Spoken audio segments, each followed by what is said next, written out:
PK52, the Saturday morning meeting. Hey, a lot of you guys have been hitting me up over the last couple of weeks. I mean, last 3 weeks, really. Hey, KC, when you presented the numbers on the Saturday morning meeting, when you went through the routine of how to present the numbers to the customer and the rules of presentation of numbers, that's the best video you ever did. To be honest with you guys, I absolutely 100% agree with you. There are things that the customers do and don't care about, and we don't know. Maybe they care about the horsepower of the car. Maybe they care about how many cubic inches are in the trunk. Maybe, maybe not. But I know one thing is always going to be accurate. When you're presenting the numbers and that's money they have to spend, they really care about that. So the more efficient you are at presenting the numbers, it doesn't matter how the desk presents numbers. It doesn't matter what the philosophy of the dealership is. There is going to be numbers that you give and numbers that you take. Easy examples. If I have a rebate on a car, or there is a marked tag on the mirror, old school, and the MSRP was here and the selling price is here, those numbers in between are a give, and you have to disclose those numbers. If the rebate's $1,000, then you need to look at the customer, look in their eyes and say, Toyota's giving you a $1,000 rebate. So that is a give, and that is always with your eyes directly. Now, this routine that I'll go through here in a few minutes will explain that. But if there's a take, if it's MSRP, my eyes are down. If it's tax, my eyes are down. If my payment, my eyes are down. And I'm pointing at the number on the page. Not afraid of that number. If the selling price of the car is what it is, tell them what the price is. Well, I'm not ashamed that 4Runners are $50,000. I'm certainly not ashamed that the Avalon is rivaling luxury cars. The car's worth every penny we're asking for the car. And the more exact you are at presentation of the numbers, the better you are. Let's put it in an example that everybody can understand. During the Olympics, everybody watches gymnastics. And I agree that sometimes gymnastics is the favorite always wins. But if you watch the gymnast on the floor routine, you see them in their mouth counting. 1, 2, 3, 4, 5, 6. And they're looking at the mat and they're counting their steps before they do this triple crazy whatever no human should be able to do. But they count it every time. Dancers count steps. If you're a quarterback and you know your receiver is running a 10-yard and out, then you need to throw the ball 10 yards in front of the receiver at chest high, but you know where the receiver is going to go. So they practice that multiple times. We're closing out baseball season right now. These guys, they read and study the pitches of the pitchers they're going to face the day before, and the pitchers study the habits and the hitting array of where the ball goes off the bat from the batters that are coming up. So the greatest athletes, the greatest thinkers, the most skilled people on earth practice routines every day. I've always told you that I think you ought to do product presentations and send them to the customer prior to them coming in. One of the big reasons is sometimes when they get to the dealership, they don't want to give you the time to do a presentation. So you eliminate that problem by sending the presentation in advance. But when you present the numbers to the customer and you're bringing those numbers that are written by somebody else or printed off of somebody else's computer, normally as a salesperson, they're not your numbers. You have to present those numbers and practice those before you leave the desk so that you are flawless in presentation. You guys give me some feedback on this week. I'm stepping back old school. I did this a few years ago. I'll even tell you where I was. I was in the used car annex of Freeman Toyota in the Dallas-Fort Worth area early one morning before anybody got there. It was a good situation, a good time to do it, so we just knocked it out. So let me know. This has been the intro to Disclosing the Numbers Refresh. PK52, the Saturday morning meeting.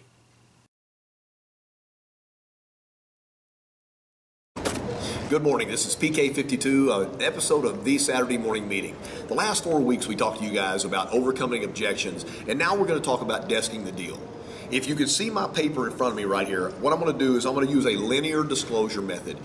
It doesn't matter what your disclosure method is at the dealership, whether they're using an antiquated old Foursquare or you print out an actual work piece or everything's on an iPad. It's the way you disclose the numbers. Remember, this may be the first time the customer's seen the numbers, and it becomes paramount that you do everything flawless.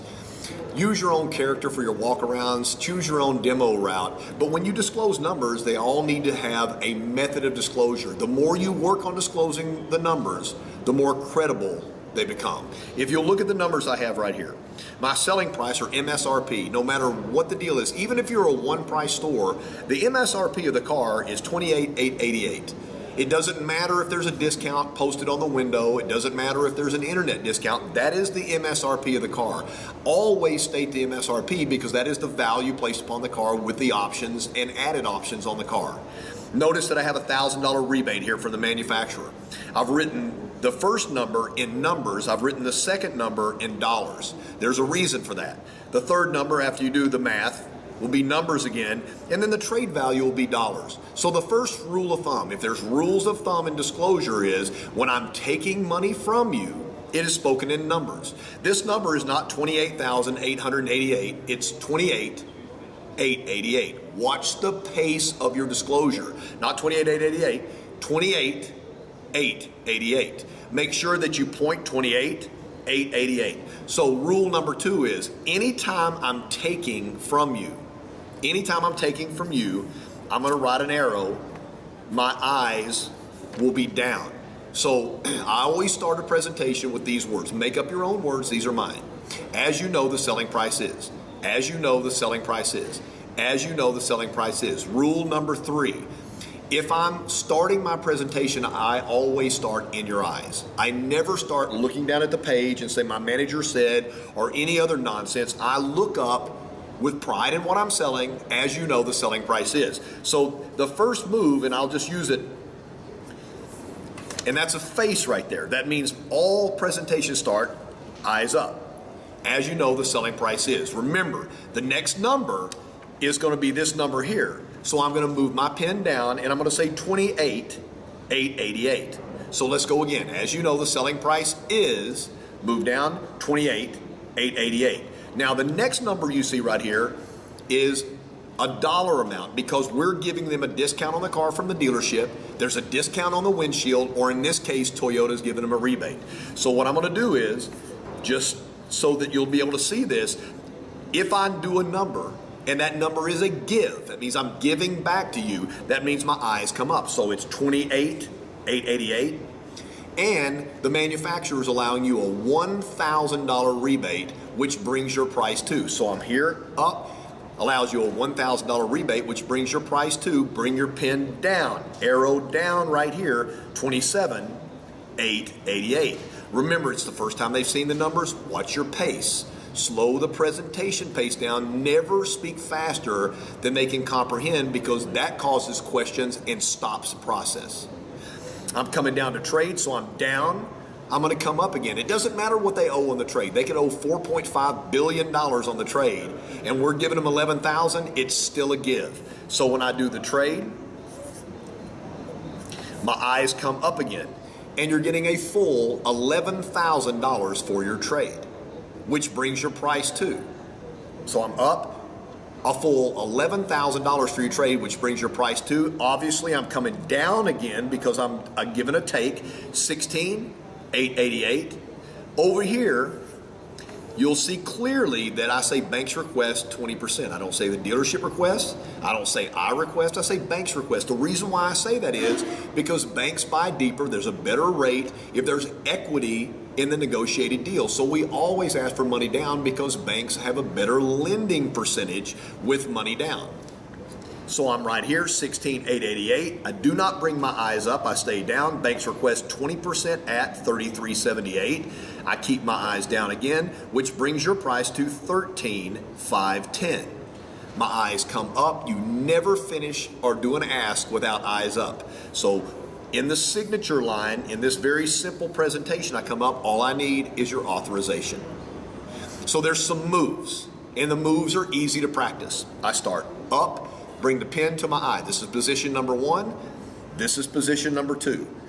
Position 1, position 2. As you know, the selling price is $28,888. You're getting a full $1,000 rebate from Toyota, which brings your price to $27,888. A full $11,000 for your trade, which brings your price to $16,888. Banks request 20% at $33.78, which brings your price to $13,510. All I need is your authorization. The more you practice this, the better you're going to get. Now listen, it doesn't matter what your dealership uses for negotiation, whether they do a printout, whether they write it in hand, whether they do a linear, which goes down like this. Look at your numbers. If it's a take,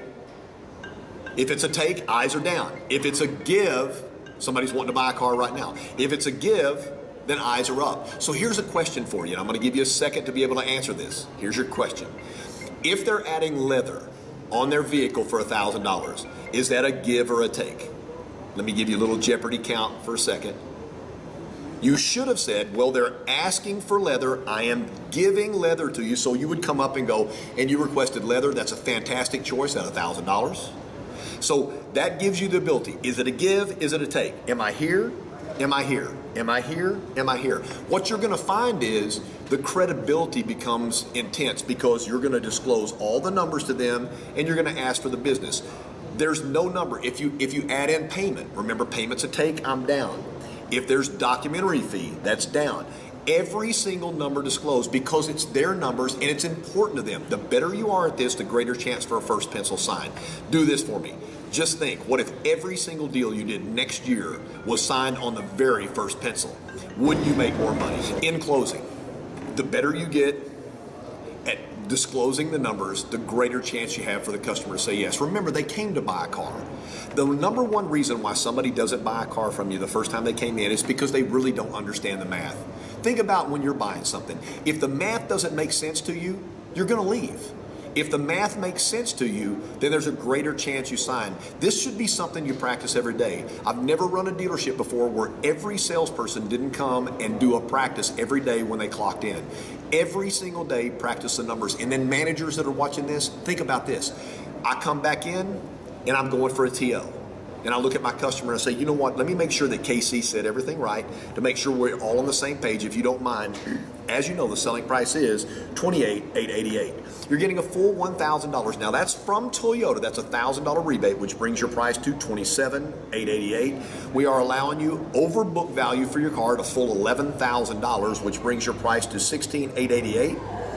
Banks request 20% at $33,788, which brings your total to $13,510.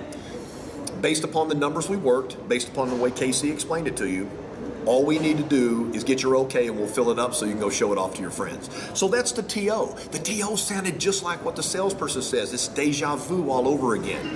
Next week, on Saturday morning meeting, we're going to talk about what happens when the customer doesn't pick the pen up and sign the buyer's order. See you next week, the Saturday morning meeting. Okay, now I'm going to show you as a close-up on the page. Anytime that I disclose a number to the customer, I always put the number down, upside down on the desk, say whatever I need to say depending on the customer, and then I start, and we go right here. Remember, my first number is always MSRP. And for the fact of this class, I'm teaching you guys to talk in numbers or talk in dollars.